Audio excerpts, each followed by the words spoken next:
can disprove the entire religion of Hinduism in 60 seconds. Asmongold once said that you can't reason a person out of a position they did not reason themselves into. And here's basically the same thing. If you look at this entire video, it reminded me of a flat earther going, Hey, if the earth is round, then how come it looks straight from my house, huh? Bro put no effort whatsoever in what he is saying, and being this dumb in 2025, the era of AI, should be criminal. Now context, I am born a Hindu, but I don't practice Hinduism. I'm still stuck in my materialistic world, and if you see my entire YouTube channel, I like my Gunnar games. But when the time comes, I will transition over. But even for someone like me with the basic understanding on an average day, just listening to his video, I knew right away that everything he's speaking of is utterly bullshit. Meanwhile, his entire channel is based on this context. Let's dissect the video. In Hinduism, there are millions of gods. But if God is all-powerful and better than everything, how can you have multiple gods? And how do you rank which is most important? This is a fundamental misunderstanding that stems from projecting the Abrahamic monotheism onto Hinduism, which doesn't operate the same way binary of one versus many in any competitive sense. At its philosophical core, Hinduism is monistic. There is one ultimate reality called Brahman, which is the infinite, formless, all-pervading essence of existence, beyond time, space, and attributes. Brahman isn't a person, a god sitting over a throne. It's a substratum of everything, like ocean from which the waves, aka the universe, arise and dissolve. The so-called millions of gods, devtas or deities, are manifestations, aspects, personifications of this single Brahman, which highlights the single quality or the function of different divines. Creation, Brahma; preservation, Vishnu; destruction or transformation, Shiva; wisdom, Saraswati; prosperity, Lakshmi, and so on. It's henotheism or panentheism, worshipping one form while acknowledging the other as a valid expression of the same truth. Think of it as a sunlight refracting through a prism of colors, all from the one source, but the diverse in appearance to suit the different human temperaments and needs. As for ranking them, that's where your Western lens trips you. Coming from a society obsessed with hierarchies, competition, who is the best, think of the Western capitalism, sports league, or even the social media clout chasing. It might shock you to know this, but not everyone views divinity as a leaderboard. Hinduism emphasizes unity and equality in diversity. All paths and forms are equal because they all stem from the same source. People who embody extreme non-violence, like Jains, who won't even pluck the fruits to avoid harming trees, and Aghoris, the ascetic Shaivites, who practically and radically detach themselves from the society through taboo acts like cannibalism or living on the cremation grounds, are all seen at the same spiritual level. Both pursue moksha, which is a liberation through their methods, without judgment of superiority. Devotees choose a personal deity, Ishta Devta, based on their resonance, not rank. It's inclusive, not exclusive. No power struggle, it's all Brahman. In Hinduism, people also build their own gods. They build statues out of clay and mud. How can you expect that something that is man-made is worthy of worship and can help you at all? You're mistaking the path for the territory. Murti puja, or the image worship, isn't about idolizing the lifeless objects. Murtis are sacred icons, a consecrated vessel that serves as a focal point for the devotion, crafted from clay, stones, metals.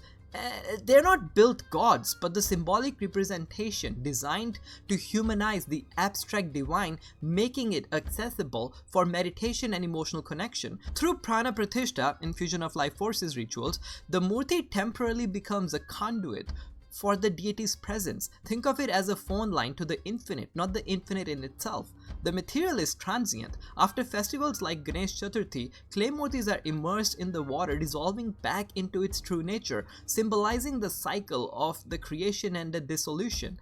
This isn't a naive superstition, it's a psychological tool rooted in Vedanta, helping devotees transcend the form to realize the formless Brahman. Scriptures like Bhagavad Gita affirm that worship through forms leads to the same goal as formless meditation. It's practical spirituality, not a blind adultery. Gods in the Hindu religion also have flaws. Some cheat, some lie, some have even died. So once again, how can you worship an all-powerful creator that has the traits of a human? Deities displaying flaws like anger, which is Shiva's destructive rage, or deception, which is Krishna's strategic lies in Mahabharata, or even the death, in which avatars and their earthly roles, illustrates human complexities, moral dilemmas, and plays of the Maya, which is illusion.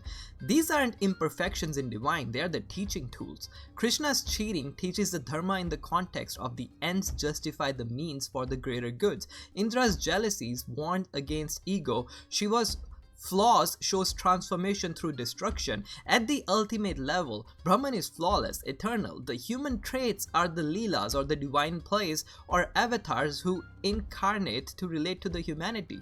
Worship focuses on underlying principles, virtue amid vice, not literal flaws. Then there's the reincarnation, which really doesn't make any sense. They believe in the caste system, which means the life that you're living right now was determined based on how good of a human you were in the previous life. But we can't remember what we did in our previous life, so how is that fair and just? To me, that kind of sounds like oppression. You could be punished for what you did in your previous life and you're not even aware of what you did. Reincarnation or samsara and karmas aren't punitive like cosmic courtroom. They are impersonal laws of cause and effect, like gravity for the soul, promoting personal responsibility and growth over infinite lifetimes.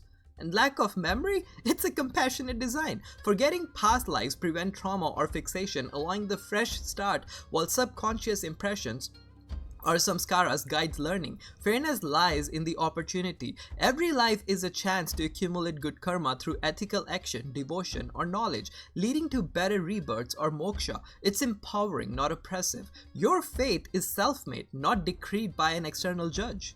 They believe in the caste system. The caste system or the caste confusion here, the original Vedic concept is varna, 4 flexible categories based on the innate qualities, gunas, and the occupation, not birth. Brahmins, the intellectuals, Kshatriyas, the warrior, Vaishyas, the producers, Shudras, the laborers. It was a merit-based and fluid system. Example, sage Vishwamitra rose from Kshatriya to Brahmin through tapasya. The rigid hereditary jati caste system emerged later due to the social, political, and colonial influence. By the way, which is the same mindset which you are trying to enforce in your own ideologies. So it is the people with the colonial mindsets like you who are looking for the ranking. Meanwhile, Hinduism puts everybody on the same scale. Hinduism's core texts like Gita affirm soul equality. All beings are equal to me. And moksha is open to all regardless of varna. Linking it to the karma encourages dharma and not eternal punishment. And the biggest thing that disproves the Hindu religion is that there's multiple paths that all lead to God. But the problem is, all the multiple paths all have different contradictions. Hinduism's pluralism is genius, not a flaw. It accommodates diverse human nature through multiple margas or paths to moksha. Jnana Yoga, knowledge or wisdom, Bhakti Yoga, devotion and love, Karmic Yoga, the selfless action, and Raja Yoga, the meditation or the discipline. These aren't contradictory, they are complementary, like different medicine for the same ailment, tailored to the intellects, the emotionally actives, the contemplative types. The Rig Veda declares Ekam Sat Vipra Bahuda Vadanti, which is truth is one, sages call it by many names. Apparent differences dissolve at the goal because you've already reached there. Realization of Atman Brahma unity, its inclusive philosophy, allowing evolution without dogma. There's a reason why so many religions like Christianity have to go through multiple reformations just to fit in a current societal norm, like Protestant Reformation in 16th century that challenged the Catholic authority and led to denominational splits, or ongoing modern adaptations to the issue like gender, role, science. Why so many other religions like Islam's strict guidelines for some people can be seen as the manipulation and the gaslighting into giving in to the set boundaries written by the early figures, but then reiterations by different sects to promote their own biases, such as the Sunni-Shia divide over the succession and jurisprudence, leading to varying interpretation of Sharia law, rituals, and leadership that reflects political and cultural influence rather than the uniform doctrine. Meanwhile, in Hinduism, it gives you freedom to choose the path you believe in. Now, if we compare this to a religion like Islam, it's very simple. You worship the oneness of Allah with no other partners. That's the way to get to heaven, by worshiping God and by being a good Muslim. That's it. Very simple. First of all, that's an insult to the Muslims themselves. There are a lot of Muslim viewers in my chat from the different Muslim countries, and we discuss these things. Reducing a profound faith with the centuries of scholarship, philosophy, the spiritual depth to just saying that, oh, they just worship Allah and be a good Muslim and that's it and they go to heaven, like they're some simple-minded followers being trained like a dog, like here's your master, pray and go to heaven. What are you talking about? As if Islamic scholars don't engage in intense daily debates over Quranic interpretation, hadith authenticity, jurisprudence, and the theological nuance within the sects like Sunni, Shia, Ahmadi, Wahhabi, Salafi, Barelvi, Deobandi, Sufi, and more. These differences aren't minor. They involve heated discussions on everything from leadership succession to ritual practices, Sharia applications, and even whether to follow Quran only or incorporate Hadith, leading to the real-world division and scholarly rivalries. If Hinduism's diversity is oppressive and doesn't make sense, then by your logic, Islam's own internal complexities and sectarian debates should disqualify it too, but you conveniently ignore that to prop up your own personal bias. Hinduism, a tradition debated and evolved over millennia by the brilliant sages over the topics you can't even comprehend, embraces the unknown complexities of human, offering pathways and explanation for everyone to reach the divine, including atheists, Muslims, Christians, anyone else, and everyone else, without demanding the conversion or exclusivity. Now don't get me wrong, I don't mind people questioning Hinduism at all. In fact, it's been rigorously debated by the sages and philosophers for thousands of years, from the Upanishads to the modern thinkers refining its ideas through inquiry and reason.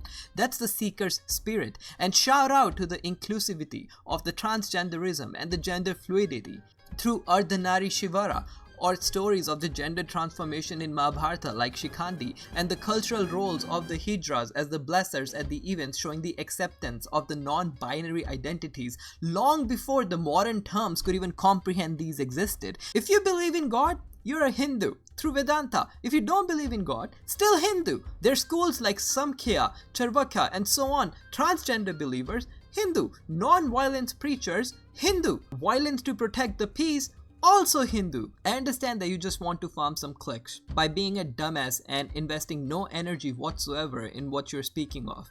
And it would work too, for sure. For example, we are talking about you. But at least have some dignity in the work that you're representing. And OnlyFans models put more efforts in her work than you ever did for this video. Versus Hinduism, which really just doesn't make any sense. Your inability to comprehend something doesn't make it non-existent.